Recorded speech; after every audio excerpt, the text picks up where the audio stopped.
Bom dia, boa tarde, boa noite, um grande abraço para você. Estamos em mais uma edição do Papo Cabeça, que pelo ar que está sempre conectado e como sempre a gente vai abraçando no início do programa a toda essa comunidade brasileira espalhada por essa galáxia interplanetária chamada Terra.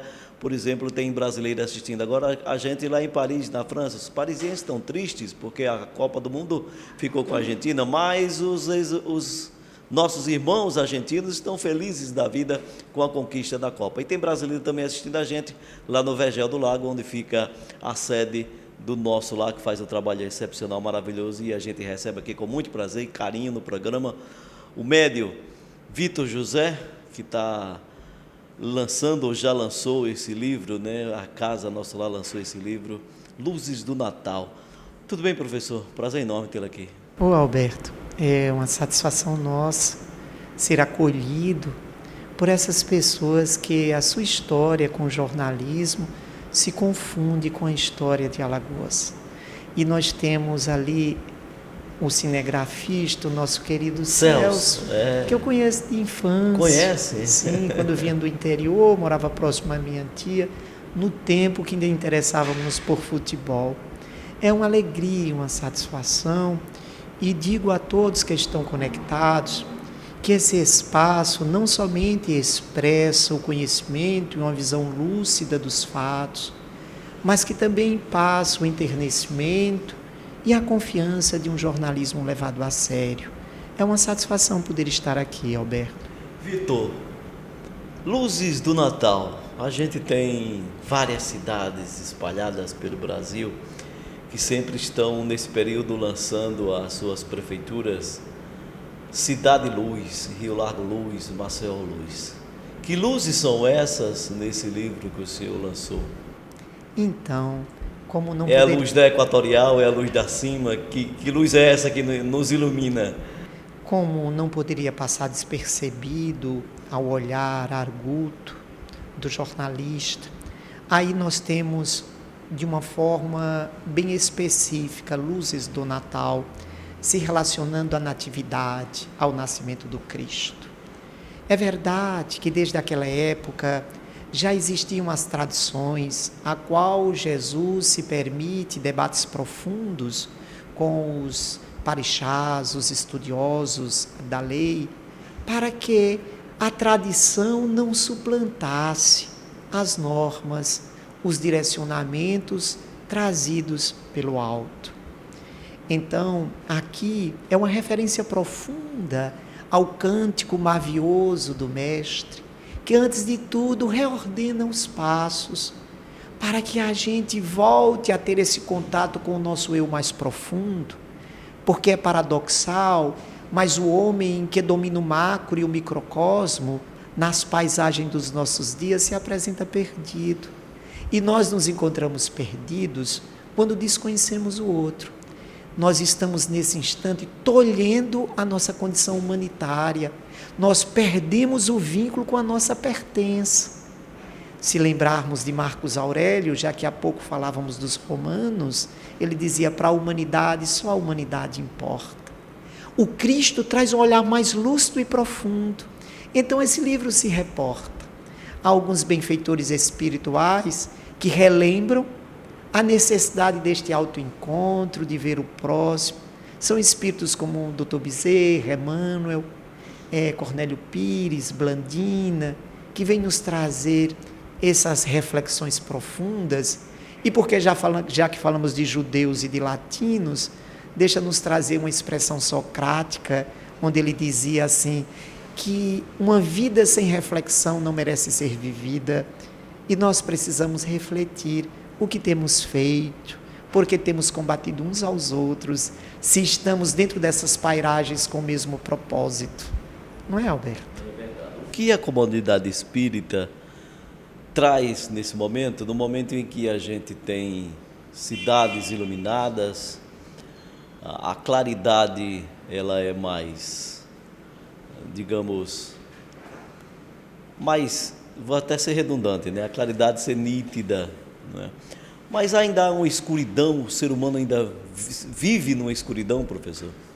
Então, dentro de um contexto dentro de um contexto histórico, nós vamos encontrar o Cristo, a condição do batiscafo divino, iluminando as faces da terra. No ambiente da individualidade, o Cristo se adentra ao ambiente do Espírito, iluminando os nossos conceitos e os nossos sentimentos.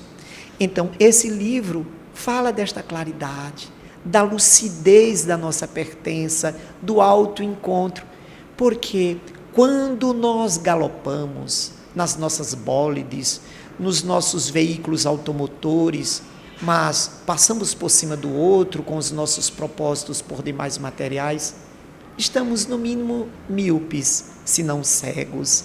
Então Cristo vem trazer esta claridade, porque nem sempre a claridade material, que em verdade faz parte do domínio do homem por sobre a natureza, já que nós climatizamos, nós iluminamos, combatemos as sombras da noite, mas não conseguimos ainda combater esta condição de agressividade, essa condição instintiva.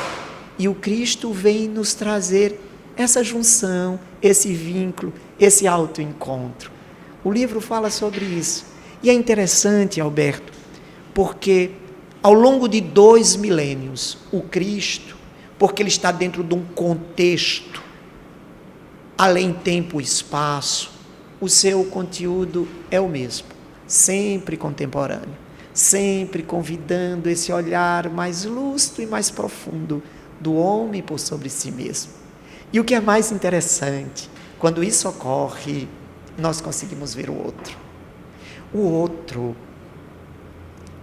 é um portal para as dimensões da felicidade que o tempo não destrói. E que ser humano é esse que não consegue tirar dele essa miopia espiritual e que não consegue enxergar no seu ser bem parecido nada de bom? Ele só enxerga tudo de ruim. Em verdade, Alberto, nós estamos generalizando, porque o bem é discreto. O bem é discreto. Então, no ambiente das redes sociais, muitas vezes nessas bolhas, a gente vê uma proposta, mas eu vou te dizer, por experiência nossa, aqui na comunidade, nós estamos já com outra realidade em torno da pandemia, é notório. Mas no auge, nos momentos mais difíceis, a instituição Nosso Lar, como inúmeras outras, não pararam. Ainda que com medo, mas o medo à retaguarda, como cautela, nós não paramos de trabalhar, não paramos de servir, de ajudar. O bem é discreto, nem sempre se apresenta em selfies, nem sempre se apresenta, mas ali na estrada esquecida, lá na casa desolada, chega o pão, o alento, chega a oportunidade. Então eu diria que dentro de um ambiente médio já houve um crescimento, porque quando no Cristo, antes do Cristo chegar, nós vamos encontrar tiranos como os grandes nomes. Nós poderíamos pegar Dário, ali da Pérsia, nós poderíamos pegar Amílcar Barca, Aníbal, Cipião, o africano, mas aí chega o Cristo, com Jesus, Tito Livio, Cícero, Mecenas, Sêneca, Ovídio, e aí começa um novo canto. Até Jesus, os escravos eram cegos para não roubarem. Até Jesus, os excluídos, os enfermos, no vale da imundície. Após Jesus, o agressivo é enfermo, o desconhecido é o irmão. O excluído, por conta das suas enfermidades, deve ser tratado como enfermo e não como mal. A partir de Jesus, ainda que não com a mesma velocidade da tecnologia do conhecimento, há uma evolução em um nível médio da humanidade.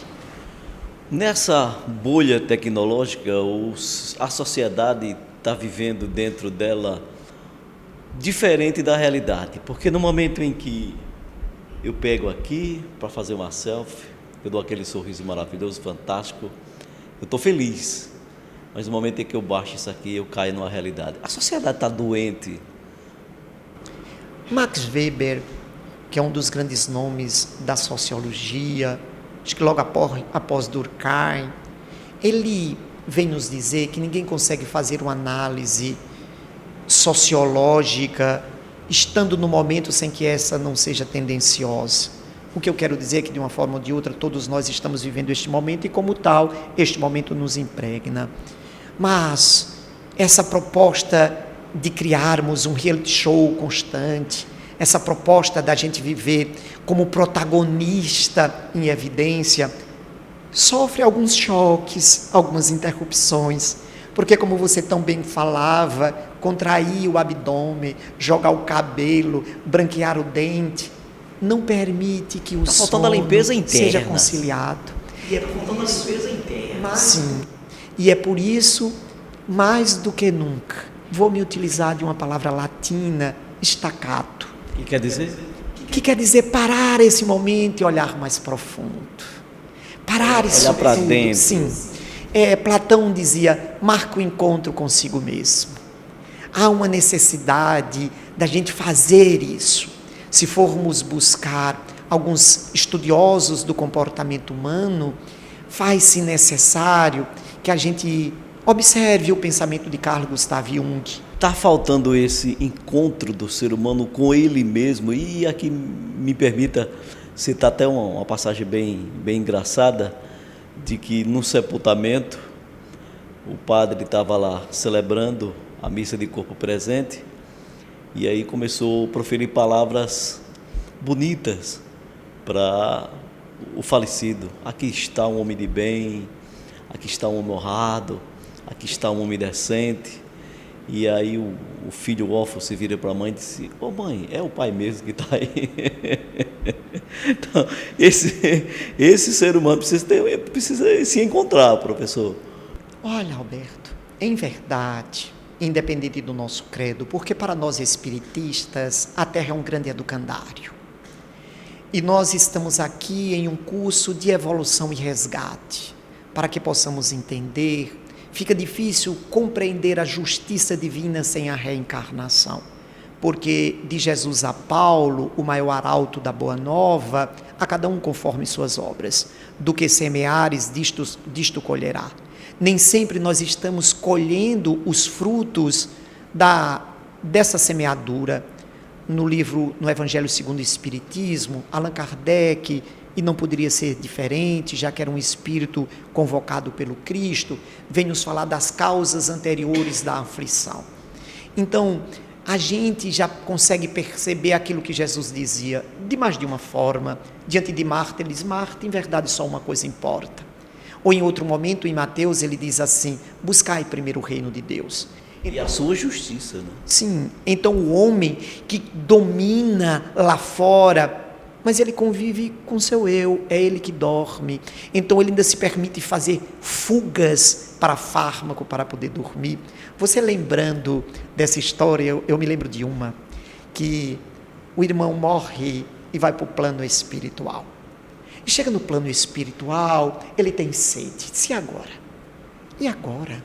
E vai passando um espírito, uma entidade, ele diz: meu amigo, eu estou morrendo de sede. O irmão disse: aqui é fácil. Aqui você mentaliza e consegue. Ele disse: simples assim. Ele disse: então eu quero uma água fria, no ponto a água chega. Daqui a pouco ele tem fome. E ele disse: meu amigo, eu estou com fome. Ele disse: mas nós já lhe falamos. Ele disse: é só desejar a comida que quiser. E ele pensa nas melhores especiarias. Saciado. Isso era bom, uma companhia feminina. E pensa em uma mulher e vem. E daqui a pouco vai passando a entidade e diz: meu amigo, eu já comi, já me fartei, mas eu estou com um vazio existencial. Eu pensei que isso só existia. Eu pensei que no céu não existisse isso, só no inferno. E a entidade disse: você acha que está onde? Então, Alberto, a gente tem confundido felicidade com saciedade. A gente tem confundido a parte transitória, que é o corpo físico, a que deveremos ser gratos, com o Espírito que é imortal. Os ensinos do Cristo, o farnel de Jesus, é para a alma. Nada contra a tradição. Só precisamos inverter um pouco a ordem. Só isso. Porque vale a pena o abraço, o presente, a família. Mas não nos esqueçamos de pedirmos perdão ao vizinho que discutimos. Porque o Natal, a data comercial, ela passa. Sim. Janeiro vem aí e os boletos chegam. Sim. E é interessante que quando a gente fala de Natal todo dia, porque as pessoas já identificam Natal como troca de presentes, é impossível. Mas se for o Natal da boa ação, porque se nós estivermos antes da ceia farta, a lembrança que estamos intrigados do vizinho do mesmo andar porque discutimos numa reunião de condomínio, vai lá e pede desculpas, não é? Se a gente se lembra do familiar que há anos, vai lá e se reconcilia. São ensinos do Cristo. É uma estrada estreita, porque exige que nos despamos do orgulho, da vaidade, dos títulos transitórios, das evidências. Eu gosto de Chico, que ele diz assim, quando pergunta, Chico, o que é que eu faço para estar seguindo os seus ensinos? Ele diz, mas eu estou perdido. Sigam Jesus, que é o caminho, não é? O livro aqui, professor, por gentileza, para a gente mostrar aqui.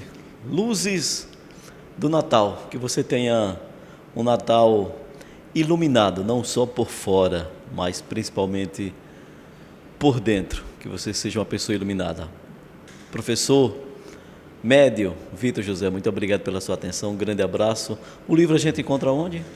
A gente encontra no nosso lar, que tem a sua sede lá no Vergel. Também através do Instagram, a gente atende pedidos e faz a entrega. É Comunidade Nosso Lar. Sim. E nós queremos agradecer por esta oportunidade.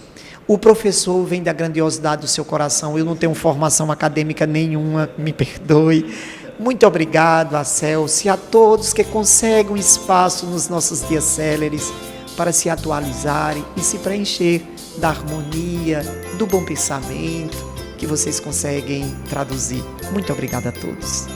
O Papo Cabeça iluminado desta edição vai ficando por aqui. Luzes para você. Tchau. O Programa de Compensação Financeira e Apoio à Realocação completa 3 anos e está perto de ser concluído.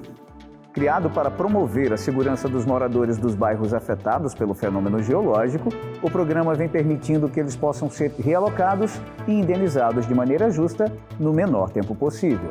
Hoje, praticamente todos os imóveis nas áreas definidas pela Defesa Civil já estão desocupados e 80% das indenizações estão pagas. E as propostas remanescentes virão nos próximos dias, para quem já entrou no programa e tem a documentação em ordem.